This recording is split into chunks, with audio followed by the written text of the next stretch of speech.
So I talked about velocity and acceleration in the last lecture. A concept that gets muddled with those two terms, those two concepts, is speed. So we want to be clear about what we mean by speed in one dimension in this course so that there's no confusion between the concepts. Okay? For us, speed is the absolute value of velocity. So let's think about what that means. Speed can be 0 and velocity can be 0. Speed will never be negative because if I take the absolute value of a number, it never comes out to be negative. So velocity and speed many times are the same number. If velocity is positive or 0, the speed is the same as the velocity. But when velocity is negative, speed has to be the absolute value of that. So that's when these two terms are different. Okay? Now, calculating speed is very easy. You just find the velocity, takes absolute value.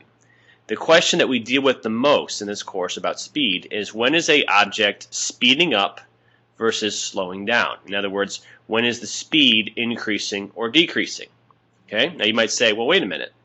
If speed is the absolute value of velocity, then why can't I just take the derivative of this function and find out when it's positive or negative? And the answer is, well, you can, but nobody really wants to deal with absolute value functions if they don't have to. They're very messy and cumbersome to deal with. So we're going to talk about a graphical approach to answering this question that I think you'll find very easy to use and a lot better than messing with absolute value symbols. So let's start with this graph here to the left in red. This is the velocity of some object. Okay, so we can see that for 0 to A, the velocity is increasing and positive. From A to B, the velocity is decreasing but still positive. From B to C, the velocity is negative and decreasing. From C to D, the velocity is increasing but negative. And from D to E, the velocity is positive and increasing. Okay? Now, speed is the absolute value of velocity. Okay, what does that mean? That means anytime the velocity is negative, I have to make it positive. And on the graph, what that does is it reflects across the x-axis any y values that are negative. So this portion from B to D gets reflected above the x-axis. Okay? So everything else will stay the same. Just the portion that was negative gets moved up. Now, if I have the graph of speed, okay, which by the way we don't really have a symbol for, so I just written speed of t. Okay, we don't want to say s of t because that symbol is already reserved for displacement. So we don't use it for speed. If I have the graph of speed, it's very easy to tell when speed increases. I just look at the graph, right? So when does speed increase based on this picture? Well, speed increases from 0 to A, clearly, and from B to C, and from D to E. And that's nice, but the problem is I'm not going to usually have the graph of speed. Again, it's an absolute value function. It's nasty to graph, and I don't want to deal with that if I don't have to. I am commonly given the graph of velocity or acceleration and I have to work with those. So speed decreases based on this picture from where? A to B and from C to D. Okay, now what we're going to do over here is analyze the sign of velocity and acceleration based on this picture. Okay, because I'm going to assume I can do that. If I'm given the velocity function or the velocity curve, I can answer these questions. And we're going to try and match up when does speed increase versus what I see in this table and see if there's a connection. So let's start with velocity because that's easy.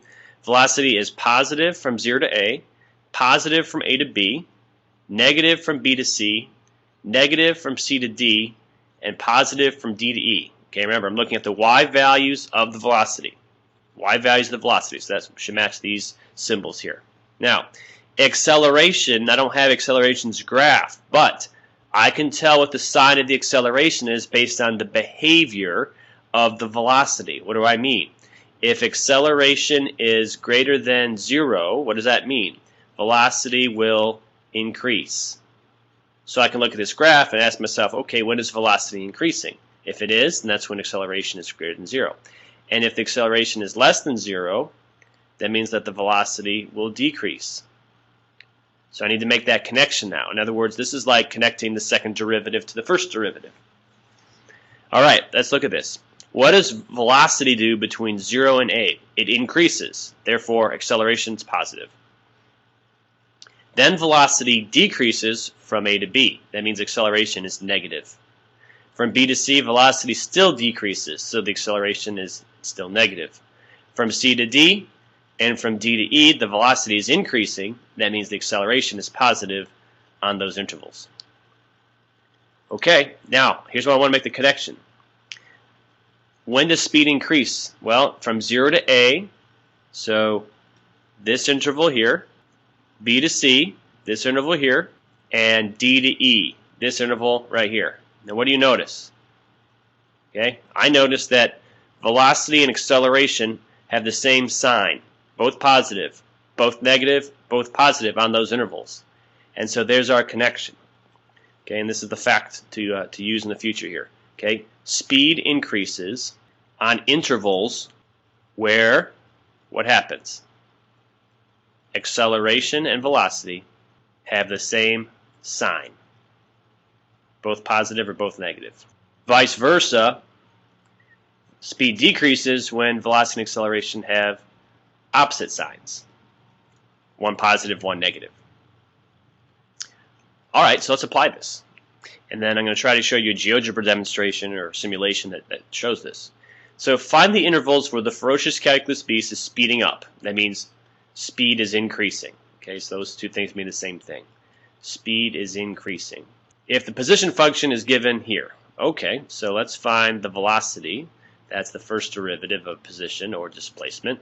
We'll get 3t squared minus 21t plus 36. To determine when an object is speeding up, we need both the acceleration and the velocity. So we already have the velocity. The acceleration is the second derivative. So again, it's good to label that you know that. And here we get 6t minus 21. Okay, now I need sign charts for both of these quantities. Okay, and here's what we do. We'll assume, even though the problem doesn't say it, that we're starting at time equals 0. You want to stack your sign charts on top of each other. This will make analyzing these intervals a little bit easier here. Okay. For velocity, let's factor out a 3. T squared minus 7t plus 12. I'm setting this equal to 0. To see what I put on the sign chart, I'm going to put a 4 and a 3 on the sign chart. So let's put a 3 here and a 4 here. Doesn't have to be perfectly to scale. And when does acceleration equal 0? Interesting number, 21 over 6. Now where's 21 over 6 in comparison with these numbers? Let's see, divide both by 3 and we'll get 7 over 2. 3.5, so that's right in the middle of 3 and 4. That's cool. So let's write 3.5 down from the first sign chart to the second sign chart and vice versa. So we've created now how many intervals that we need to look at. Okay, we have 4 different intervals. One that starts at 0 and ends at 3, one that goes from 3 to 3.5, and one that goes from 4 off to infinity. Okay, so let's start with the velocity. We have to worry about 0 to 3. That was the first time velocity changed. So that's if we use 0, for example, we're going to get out a positive number. So the velocity is positive from 0 to 3. From 3 to 4, if we use like 3.5, for example, you're going to get out a negative. And so in both of these pieces, it's negative.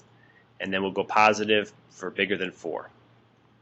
Now the acceleration from 0 to 3.5 is the same sign. So acceleration, if we use 0, will be negative. So in both of these slots, we have negative. And in both of these slots, we'll have positive. So now I look at my sign chart as it's divided up, and I say, where are the signs the same? Okay, it looks like in this second interval, which is 3 to 3.5, the signs are the same. And the last interval, which is 4 to infinity, the signs look the same. So those intervals where the beast is going to speed up. Let's take a look at GeoGebra and see if we can agree that that's feasible based on what we can see with the simulation. Okay, this slider bar is going to scroll from 0 to 8 seconds. So we'll see most of what we analyzed in the last slide. Remember that this Object's going to slow down until t equals 3. It's going to speed up from 3 to 3.5, which is going to be difficult to see the first time around. It's going to slow down again from 3.5 to 4, and then it's going to speed up after 4. So in this case, from 4 to 8 seconds. So I'm going to play it once in this window, and then I'm going to zoom in on a specific interval in a second. So it looks like we're slowing down. That seems pretty clear. And it's actually turning around, speeding up, and then slowing down. You can't tell that right now, but now it's going to start to speed up real quick here. On our analysis, that was from 4 to infinity. It starts to speed up. Okay, you can clearly see the object moving a lot faster. Okay, now I'm going to zoom in on the interval where the object speeds up and slows down, but it only takes about a second for it to do that. So bear with me here while I zoom in. I'm trying to get 40 on the number line and 40.5 as opposite ends of the spectrum here. Okay, now the cursor is about to come back into the screen, and what I want you to see is speeding up, slowing down, speeding up, and then slowing down, and then it's going to speed up again as it goes off. Okay, so we'll let that come around one more time so you can see it again. But as our sign chart tells us for speed, it speeds up and then slows down as it heads towards the change of direction, and then speeds up again and slows down as it heads towards the change of direction, and then it speeds up. So there's the slowdown, there's the speed up, there's the slowdown, and then here's the speed up for the rest of the time.